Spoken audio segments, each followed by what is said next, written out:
I think just do marketing properly. Stop trying to, stop taking drugs. Do marketing properly and then implement it with the latest technical know-how. Because obviously there is impacts there in doing schema and that sort of thing properly.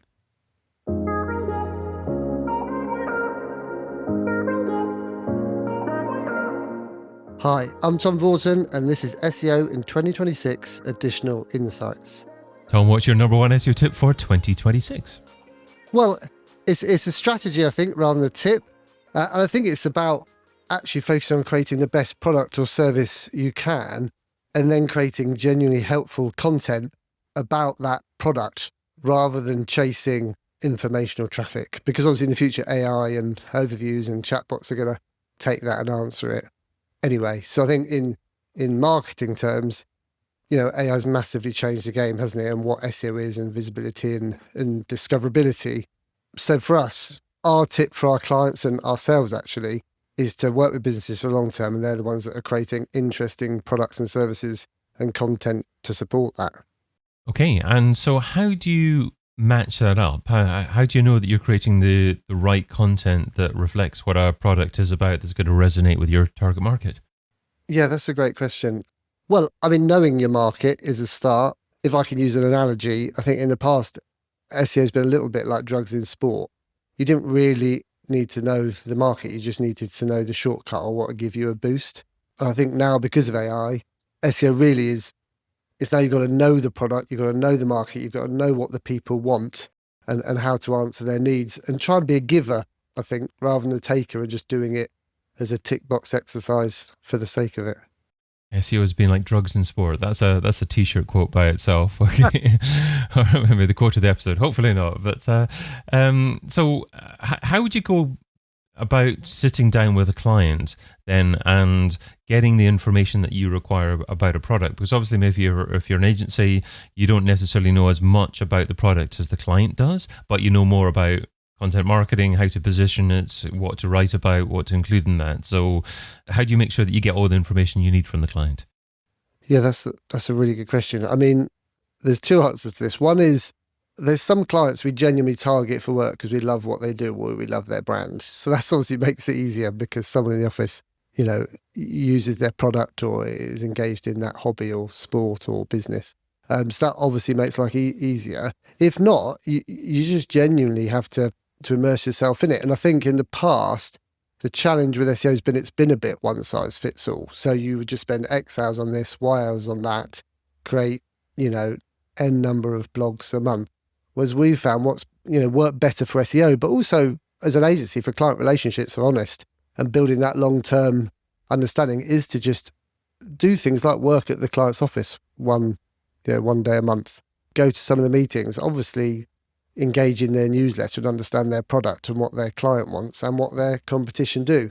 And if you've got the right team on that, you've obviously got the technical know-how, which is the same, arguably, whatever sector you're targeting. And then the sector content comes down to just good old detective work and getting stuck in and not having that one-size-fits-all approach, I think, is probably the key.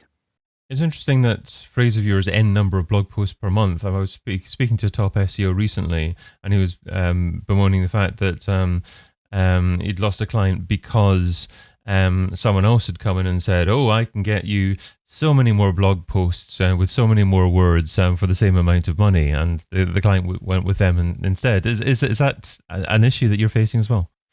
Yeah, so I suppose there's two things there as well.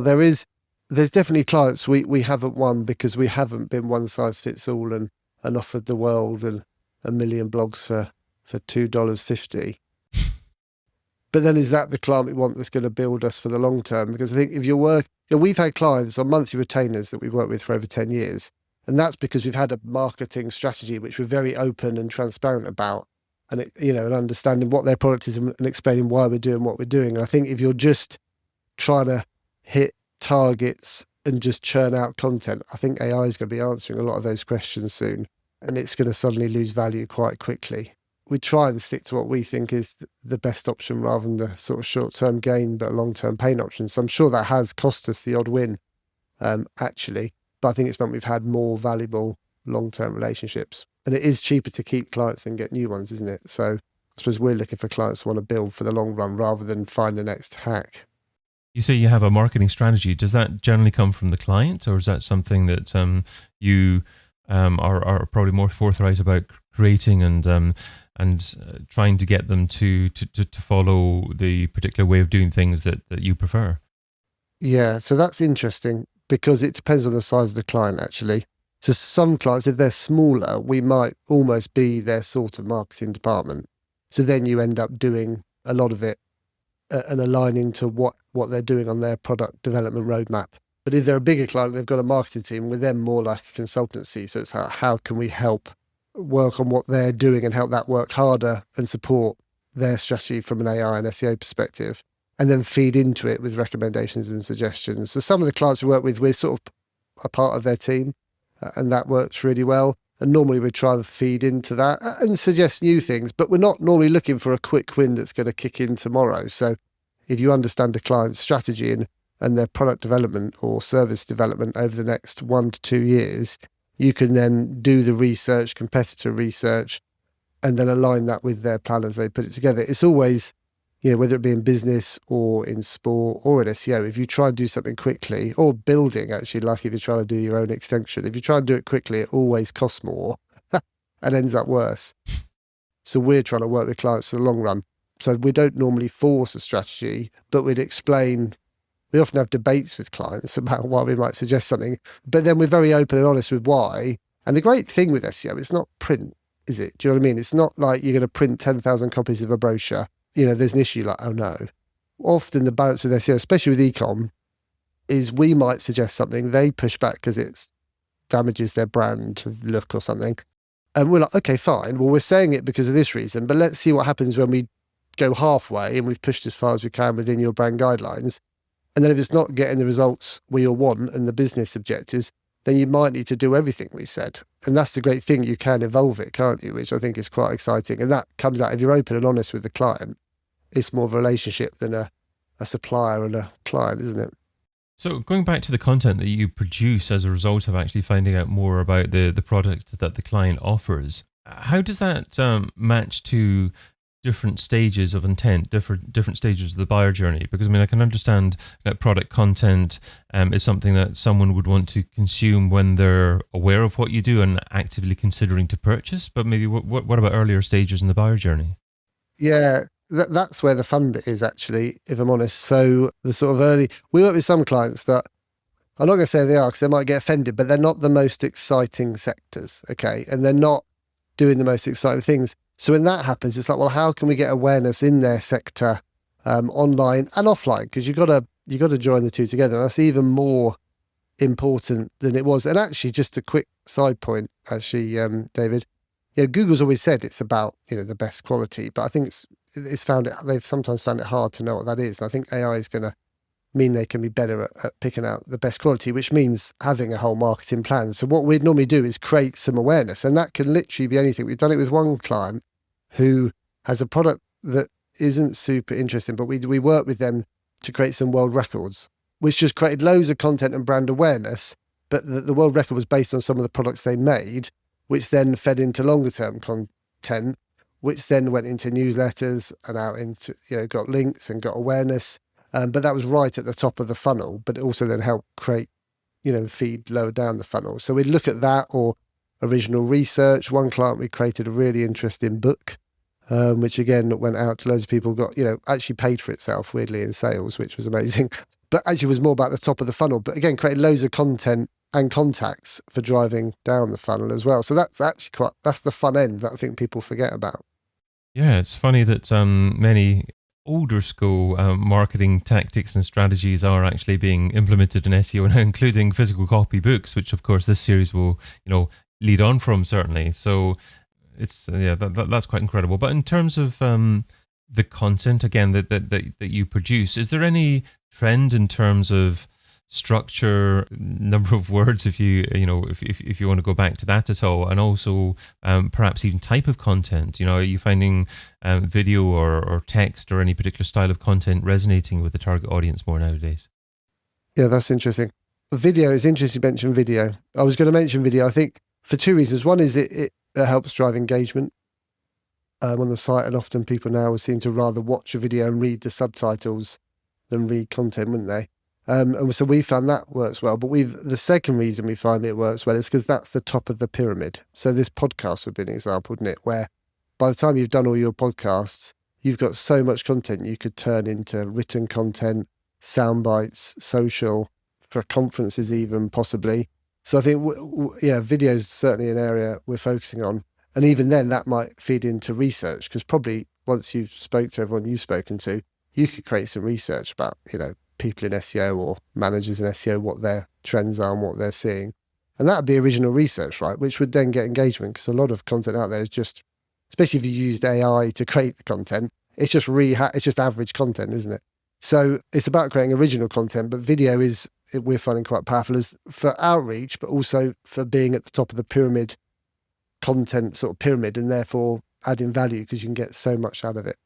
And what about where content is published nowadays? Because there's a lot of content that's consumed not directly on a website now, and it's harder, of course, to perhaps drive people to your website for every step of the journey. So do you mind where content is featured? And is there any particular platform that you are preferring at the moment in terms of where to try to get your content published?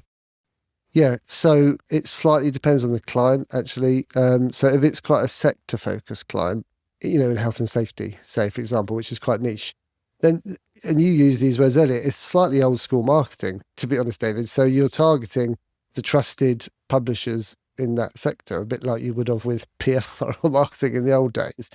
And then other sectors, you are more looking at the forums and the chat, and even like Wikipedia, it's harder than it used to be to obviously get things on Wikipedia.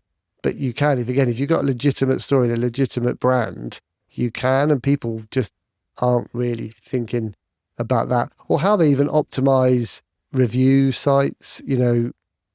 There's a few high-end property companies we work with, or hotels, that work really hard with reviewers who come to their hotels, but obviously will help feed into who they should contact, but then help optimize the content they write, because we know that could get fed into AI, and therefore that helps, like I say, not with traffic to their site, but with awareness when people search, most luxurious hotel in the Southwest or something.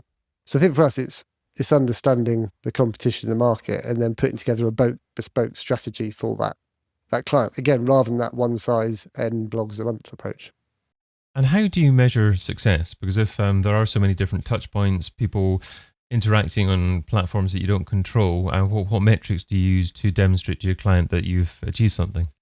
Yeah. I mean, there's an ideal world, right? And then there's the real world.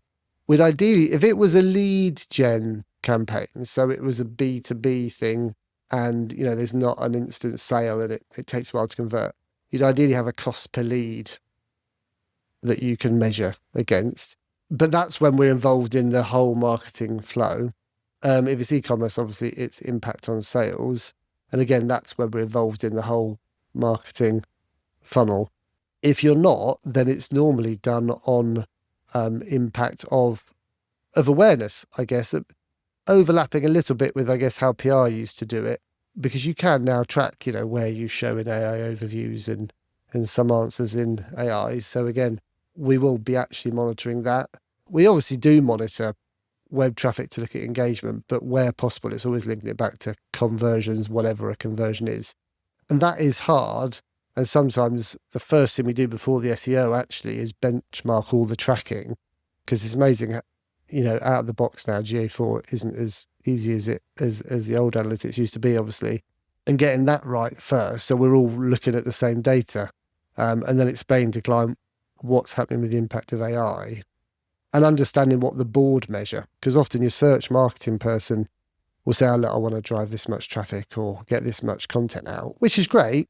But then it's like, yeah, but what do the board actually want? Because if all they care about is sales, it's like we need to come up with, even if it's just a leading indicator, to show how we're impacting sales. We always try to, because that's how you get long-term clients. So we're always trying to link it back to some sort of business KPI if we can. Tom, what's the key takeaway from the tip you shared today? I think just do marketing properly. Stop trying to, stop taking drugs. Do marketing properly and then implement it with the latest technical know-how, because obviously there is impacts there, and doing schema and that sort of thing properly. Tom Vaughton, the CEO of Vaughton. Find out more over at vaughton.co.uk. Tom, thanks so much for being part of SEO in 2026. Not at all. Great to see you. I've been your host, David Bain. Get your copy of SEO in 2026, the book, over at SEOin2026.com.